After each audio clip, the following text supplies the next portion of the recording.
আলহামদুলিল্লাহ ওয়াহদা ওয়াসসালাতু ওয়াসসালামু আলা মান লা নাবিয়্যা বা'দা আম্মা বা'দ। আজকে আপনি পড়বেন মাদ্দে তাবাই। মাদ্দে তাবাই মাদ মানে আমরা কি পড়েছিলাম যে টেনে পড়া। মাদ মানে টেনে পড়তে হবে, টানতে, টানতে হবে। মাদ মানে টেনে পড়তে হবে। এবার মাদ্দে তাবাই কাকে বলে? মাদ্দে তাবাই কাকে বলে? এবং দেখেন নিচে লেখা আছে, দেওয়া আছে যে মাদের হরফ তিনটি। কয়টি রয়েছে? মাদের তিনটি আছে। মাদের হরফ কয়টি আছে? তিনটি আছে। প্রথমত কি বললাম, আবার বলুন তো। আলিফ ওয়াও ইয়া মাদের সবাই হরফ তিনটি আছে। জাযাকাল্লাহু খাইর। মাদের হরফ কয়টি? তিনটি। আলিফ ওয়াও ইয়া মানে এই তিনটি কি হয়? মাদ হয়। মাদ মানে কি বললাম? মাদ মানে টেনে পড়তে হয়। হ্যাঁ, টেনে পড়তে হয় সেখানে, বুঝলেন? এবার বলছে যে এই আলিফ ওয়াও ইয়া তিনটি হরফ যে বললাম, এই তিনটি মাদের হরফ আছে। কখন মাদ হবে? কখন মাদ হবে? হরফটি কখন মাদ্দে তাবাই হয়? এই হরফগুলো কখন মাদ্দে তাবাই হয়? তো বলছে যখন আলিফের আগে জবর থাকে, আলিফের আগে জবর, অথবা ওয়াওয়ের আগে পেশ, ওয়াওয়ের পূর্বে কি থাকবে? পেশ, অথবা ইয়ার পূর্বে, ইয়ার আগে জের কি থাকবে? ইয়ার আগে জের থাকবে। তো এখানে কিন্তু আপনাকে বলবো খুবই ধ্যান দিয়ে, খুবই বুদ্ধি নিয়ে কাজ করতে হবে, শুনতে হবে। কিভাবে? আলিফের আগে জাবার, আলিফের আগে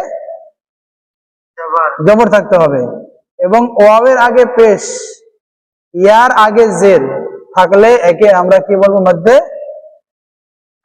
মাদ্দে তাবাই পড়বো, বলবো। যখন উদাহরণ দিয়েছে যে আলিফের আগে জবর, আলিফের আগে জবর, যেমন বা আলিফ জবর বা আলিফ জবর বা ওয়াও পেশ বু বা ইয়া জের বি। এবার প্রশ্ন হলো যে এখানে বলেন। মানে আমরা এটা পড়েছি যখন কি এটা ছোট কায়দা যেটা ছিল, তো কি এমনি আলিফ জবর আ যেরকম আছে, হামজা জবর আ, তো এটাতে কি আমরা যেটা পড়া শিখেছি আলিফ জবর আ, এরকম একটু টেনে আলিফ জবর আ, বা আলিফ জবর বা, জি, এটা আমি আপনাকে স্পষ্ট করতে যাচ্ছি যে একে আমি কতটুকু টানবো। একে আপনাকে টানতে হবে দুটা উংলি, যতক্ষণ এক করতে টাইম লাগছে এক জায়গায় আনতে, বা ফাঁকা করতে টাইম লাগছে, দ্রুত করতে টাইম লাগছে। কিভাবে? বা আলিফ জবর বা পেশ বু, বুঝতে পারলেন কিনা? এতটুকু পরিমাণ টানবেন একে। এবার বলছে যে মাদের হরফের উপরে কি কোনো হরকত হয়? প্রশ্ন কি? মাদের হরফ কি কি রয়েছে? আলিফ ওয়াও ইয়া, আলিফ ওয়াও ইয়া। এই হরফটির উপরে কি কোনো হরকত হবে?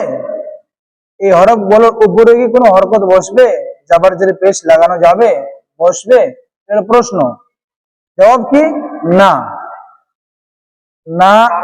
আলিফের উপরেও কোনো মাদ যে রয়েছে তার উপরে কোনো হরকত থাকে না, না জাবার, না জের, না পেশ, কোনোটাই নেই, একটাও নেই।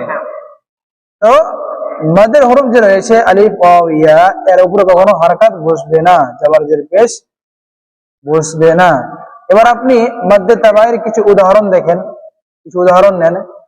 যে হচ্ছে তাবা, তা আলিফ জবর তা, বা জবর বা, তাবা।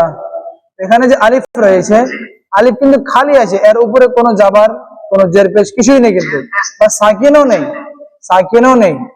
এই জন্য এ মাদ্দা হরফ সর্বদা খালি থাকবে। তো বা আলিফ জবর বা, তা আলিফ জবর তা, বা জবর বা, তাবা। এমনি ভাবে আউযু, আউযু, হামজা জবর আ, আইন পেশ উ, আউ, জাল পেশ দু, আউযু। এখানেও আপনার ওয়াও রয়েছে, ওয়াওয়ের পূর্বে কি পেশ, ওয়াওয়ের উপরে কোনো জাবার জের পেশ কিছুই নেই, সাকিনও নেই, তো ওই অমাদ্দা। খাবীরুন, খাবিরুন, আর জবর খা, বা ইয়া জের বি, আদি পেশরুন, খাবিরুন। ইয়ার পূর্বে কি জের রয়েছে, ইয়ার পূর্বে কি জের রয়েছে, এটা কি হবে ইয়া মাদ্দা, কি হবে ইয়া মাদ্দা, একে টেনে পড়তে হবে। আশা করি স্পষ্ট, হ্যাঁ। বুঝতে পেরেছেন? আমি অনেকটা মানে কঠোর মনে ভাবছিলাম, কিন্তু ওরকম কঠোর নেই। জাযাকাল্লাহ খাইর, মাশাআল্লাহ, হাইয়াকাল্লাহ, বারাকাল্লাহ ফিক। এই হলো আপনার মাদ্দে তাবাইর ব্যাপারে সংক্ষিপ্ত কিছু আলোচনা, যেটা আপনাকে মনে রাখতে হবে এবং মুখস্থ করতে হবে।